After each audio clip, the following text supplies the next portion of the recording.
Welcome student in the class +1। जैसा कि lockdown का समय चल रहा है, रिजल्ट डिक्लेयर नहीं हुआ, लेकिन ये कोई नई बात नहीं है कि +1 का सेक्शन शुरू हो जाता है और 10th का रिजल्ट डिक्लेयर नहीं होता। वो टाइम गया जब रिजल्ट आने के बाद ही आपने नई क्लास में ज्वाइन करना होता है। दिस इज द टाइम कि आप पहले से ही अपने माइंड को प्रिपेयर कर ली कि हमने कौन सा सब्जेक्ट चूज करना है, किस तरह से हमने पढ़ाई करनी है, और रिजल्ट आने से पहले ही उस लाइन में लग जाइए। बिकॉज आपने पेपर दिए हैं, आपको पता है कि आप पास हो। सो अपने दिमाग में कोई भी डाउट नहीं रखना और अपनी +1 की पढ़ाई जो है वो जोरों शोरों से शुरू कर देनी है। कई बार देखा जाता है कि जो इंटेलिजेंट स्टूडेंट्स होते हैं उनके दिमाग में भी एक फोबिया बना होता है कि मेडिकल नॉन मेडिकल पता नहीं क्या सब्जेक्ट है, हम कर सकेंगे या नहीं कर सकेंगे। तो यहाँ पर मैं बताना चाहती हूँ बेटा, these are quite easy subject. अगर आपके दिमाग में किसी भी चीज को देखकर ये क्वेश्चन अराइज होता है कि ये क्यों है, ये कैसे है, किस लिए है, it means you can 100% join medical और नॉन मेडिकल। इस लाइन में आगे जाकर बहुत अच्छी अच्छी लाइंस हैं जिसके द्वारा आप अपने जीवन में सक्सेसफुल हो सकते हो, एक हाई लेवल के ऊपर पहुंच सकते हो। तो मैं रिकमेंड करूंगी to my intelligent student, to my favourite students कि आप मेडिकल नॉन मेडिकल का सब्जेक्ट जरूर चूज करें। यहाँ पर मैंने एक कोटेशन भी आपके सामने लिखी, आपको दिख ही रहा है, दैट इज इम्पॉसिबल। आपकी मर्जी है, आप इसको इस तरह से रीड करते हो या आई एम पॉसिबल, ये डिपेंड आप पर करता है। Nothing is impossible in this world. उसको पॉसिबल बनाने की जो कैपेबिलिटी है, जो पोटेंशियल है, वो आपके अंदर है, उससे जगाओ, तभी आप मेडिकल में नॉन मेडिकल के फील्ड में सक्सेसफुल हो सकोगे। बल्कि इस फील्ड में क्यों, अपनी लाइफ में सक्सेसफुल हो सकोगे। तो आज हम अपनी +1 की स्टडी स्टार्ट कर रहे हैं with our first chapter of chemistry. आपको ये बता दूं, मेडिकल नॉन मेडिकल में सबसे इजी सब्जेक्ट जो है ना वो केमिस्ट्री होता है, सबसे इंटरेस्टिंग सब्जेक्ट। रिएक्शन से खेलने का मजा ही कुछ अलग होता है। एक बार थोड़ा सा इसके अंदर इंटरेस्ट डिवेलप करने की बात है। जब इंटरेस्ट डिवेलप हो गया तो बाएं हाथ का हमारा खेल जी बन जाएगा।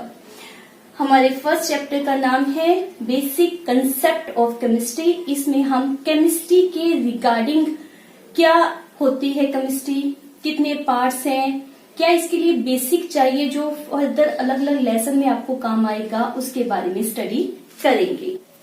तो सबसे पहले हम समझते हैं व्हाट इज केमिस्ट्री। केमिस्ट्री जैसे आपने देख ही रही है, लिखा है, chemistry is a branch of science which studies the composition, properties, structure and interaction of matter. Composition means जो वस्तु है वह किन एलिमेंट से, किन एटम, किन मॉलिक्यूल से बनी हुई है, उनके क्या गुणधर्म है, उनकी क्या संरचना है, और मैटर के अंदर, उनके अंदर क्या बॉन्डिंग पाई जाती है, उसे हम क्या कहते हैं, केमिस्ट्री। उसके बारे में जानना, उसके बारे में समझना क्या कहलाता है, केमिस्ट्री। इसके अलावा आप ये भी कह सकते हो कि जो केमिस्ट्री है वो स्टडी करती है कि matter under the different conditions किस प्रकार चेंज होती है, उसमें क्या फिजिकल एंड केमिकल चेंजेस आती हैं, और हम पढ़ेंगे उन नियम्स को, उन लॉज को जिसके द्वारा ये चेंजेस अक्कर होती हैं। This is all about chemistry. तो केमिस्ट्री आपकी जनरल नॉलेज ही आप कह सकते हो, आपकी सोच को मैटर के जस्ट ऊपर तक नहीं रखती, उसके इनसाइड क्या चीज है उसके बारे में भी आपको समझाती है। क्लियर? ये डेफिनेशन एज सच लर्न, याद करने के लिए नहीं होती, ये आपको बता रही है कि व्हाट इज केमिस्ट्री। आप जो चीज पढ़ रही हैं, फर्स्ट ऑफ ऑल आपको उसकी नॉलेज होनी चाहिए। हम केमिस्ट्री को 3 पार्ट में स्टडी करेंगे, जैसे कि आप देख ही रहे हो, physical chemistry, organic chemistry and inorganic chemistry. इसके बारे में भी थोड़ा सा हम जान लेते हैं कि क्या होते हैं ये। सबसे पहले हमारे पास आ जाती है फिजिकल केमिस्ट्री। फिजिकल केमिस्ट्री में जो हमने ऊपर रेफर किए हैं लॉज, हम फिजिकल चेंजेस के लिए या केमिकल चेंजेस के लिए जो लॉज रिस्पॉन्सिबल हैं, जो नियम कानून बने हुए हैं, उनके बारे में यहाँ पर स्टडी करेंगे। बिल्कुल ही इजी पार्ट होता है ये केमिस्ट्री का। इसमें बहुत से न्यूमेरिकल्स भी आप करोगे। जिन बच्चों का मैथ में इंटरेस्ट है उनके लिए ये बहुत ही इजी हो जाता है। इतने ज्यादा भी न्यूमेरिकल या सवाल नहीं होते, बहुत ही कम होते हैं इन कंपैरिजन ऑफ फिजिक्स और मैथमेटिक्स। नेक्स्ट हमारे पास पार्ट है that is known as a organic chemistry. Organic में वो सब्सटेंसेस आती हैं जो कार्बन एंड हाइड्रोजन दोनों से बनी हुई होती हैं। मतलब वो कंपाउंड्स आएंगे जिसमें कार्बन एंड हाइड्रोजन दोनों हो।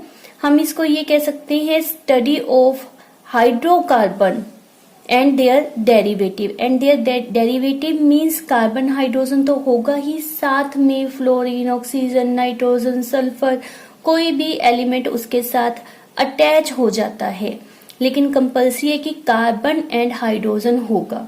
तो अगर यहाँ पर आपका क्वेश्चन हो कि CO2 को ऑर्गेनिक के अंदर स्टडी करेंगे तो दैट्स नो। वाई? बिकॉज वहां पर ओनली C है, नॉट H। इसी तरह H2O no, carbonate, bicarbonate no, because वहां पर वेदर ओनली C होता है या वेदर ओनली H होता है। हाँ, जो बाइकार्बोनेट होता है NaHCO3, वहां पर आप कहेंगे कि H भी है, C भी है, लेकिन वो भी ऑर्गेनिक का पार्ट नहीं होता, because they are drive from non living ones. और हम ऑर्गेनिक केमिस्ट्री में स्टडी करते हैं लिविंग्स के बारे में। नेक्स्ट है इनऑर्गेनिक केमिस्ट्री। इनऑर्गेनिक केमिस्ट्री में कार्बन हाइड्रोजन को छोड़कर जो भी डिफरेंट टाइप ऑफ कंपाउंड्स है, एलिमेंट्स है, उनकी स्टडी को हम क्या कहते हैं? Inorganic chemistry. ऐसी चीजें नॉन लिविंग्स में पाई जाती हैं, लाइक रॉक में, salts, as well as any type of soil में, वाटर में। तो ये चीजें जो होती हैं इनको हम क्या कहते हैं? Inorganic chemistry. द 18 ग्रुप आपने किए थे, तो कार्बन और हाइड्रोजन को छोड़कर जो भी ग्रुप वहां पर प्रेजेंट हैं, ये दो एलिमेंट की स्टडी को छोड़कर जो भी आपके पास 18 ग्रुप में एलिमेंट्स प्रेजेंट है, उनकी नॉलेज, उनकी स्टडी को हम क्या नाम देते हैं? Inorganic chemistry. नेक्स्ट हम स्टडी कर रहे हैं दैट इज फर्स्ट पार्ट इस चैप्टर का। बिल्कुल सिंपल है, 9th क्लास में भी आपने पढ़ा था। That is known as a matter. बिल्कुल सिंपल सा हमारे पास पार्ट है that is known as a matter. तो मैटर क्या है आप ही जल्दी से बता सकते हो? Simple, anything which has mass, which occupy space, उसको हम क्या नाम दे देते हैं? मैटर। वैसे तो इतनी डेफिनेशन भी सफिशिएंट है कि जिस चीज का मास हो, जो स्पेस को ऑक्युपाई करे, स्पेस क्लियर रहेगा ना, जो जगह को ऑक्युपाई करे, उसको हम क्या कह देते हैं? मैटर। या आप ये भी कह सकते हो जैसे कोई गैस है, उसके स्मेल है कोई उसकी, तो उसके बारे में हमें कोई दिखाई नहीं दे रहा, हम कैसे कहेंगे कि उसकी मास होता है दैट ऑक्युपाई स्पेस? तो उसके लिए उन्होंने डेफिनेशन में थोड़ा सा सुधार भी किया है। That can be felt by one of our 5 senses. हमारी 5 सेंसेस में से किसी भी सेंस के द्वारा आप उसको महसूस कर सकते हो, तो हम उसको नाम क्या दे देते हैं? मैटर। ये 9th क्लास में भी आपने पढ़ा था, तो इसके बारे में ज्यादा और डिटेल बताने की आपको जरूरत ही नहीं है। फर्दर मैटर की 2 तरह की क्लासिफिकेशन की जाती है। One is known as physical classification and second is known as chemical classification. Physical means वस्तु को ऊपर से देखकर आप उसके बारे में जो भी रेफर कर सकते हो, उसको हम क्या कह देते हैं? Physical classification. और उसके इंटरनली जो भी केमिकल्स होते हैं, जो भी एलिमेंट कंपाउंड्स प्रेजेंट होते हैं, उसको हम उसकी क्या कहते हैं? Chemical classification. तो सबसे पहले बिल्कुल इजी टॉपिक ही हम कर रहे हैं, पहले से आप जानते हो। फिजिकल क्लासिफिकेशन की फर्दर 3 कैटेगरीज होती हैं, that is known as a solid, liquid and gas.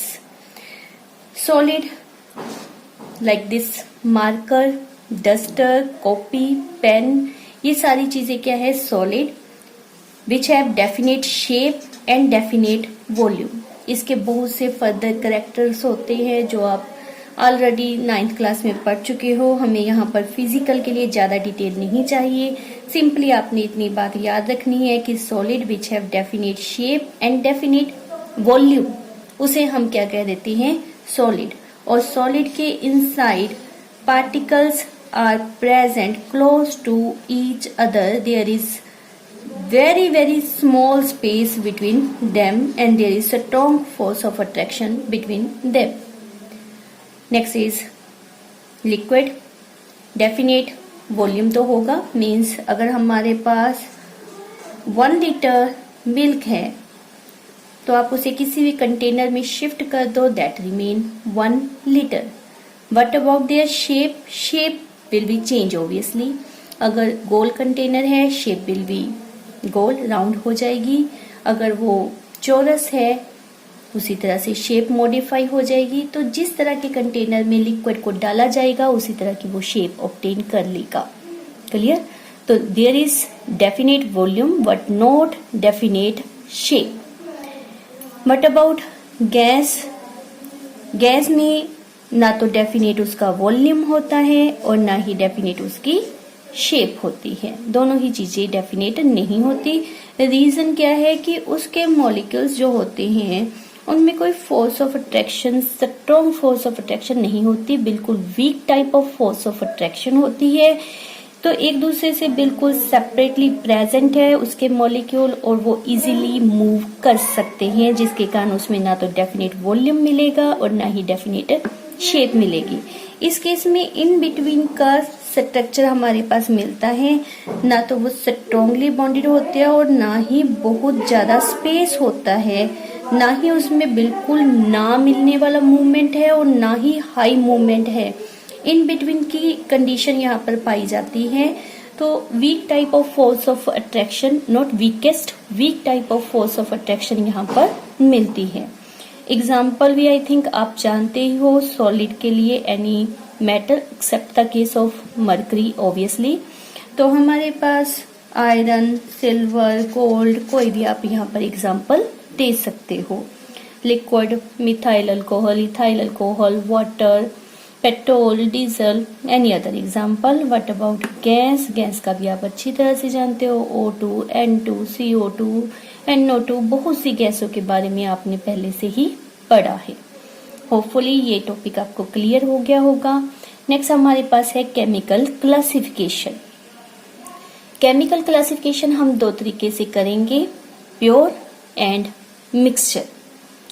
Pure means made up of 1 type, जो देखने में 1 टाइप अपीयर हो। अब देखने में 1 टाइप अपीयर का मतलब क्या है भी, उसमें 2 एलिमेंट, 3 एलिमेंट हो सकते हैं, ये नहीं होगा कि सिर्फ 1 टाइप के ही हों, बट वो सभी इकट्ठे मिलकर 1 टाइप ऑफ बिहेवियर शो करेंगे and you can't be separated them by any physical method. Physical method means by filtration हम कहें वो एक दूसरे से सेपरेट हो जाएंगे।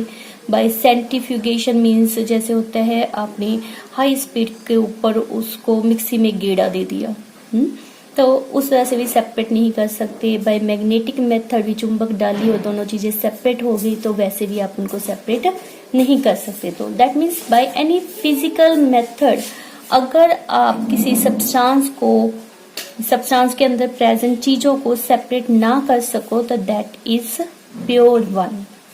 Next is mixture which can be separated by physical methods. Hopefully matter, उसकी केमिकल एंड फिजिकल क्लासिफिकेशन आपको समझ आई होगी। केमिकल क्लासिफिकेशन यहीं पर समाप्त नहीं होती है, इसके बारे में फर्दर एलिमेंट, कंपाउंड, मिक्सचर की डिटेल आप आगे करोगे। इतना टॉपिक बिल्कुल सिंपल था, 9th बेस्ड ही था आई थिंक। अच्छी तरह से इसको फॉलो करो, एक इंटरेस्ट डेवलप करो साइंस की तरफ। साइंस बेटा जी बहुत बहुत ही अच्छा सब्जेक्ट है, केमिस्ट्री बिल्कुल इजी है। तो आई होप कि आप अपना इंटरेस्ट यहाँ पर डेवलप करोगे। Thank you.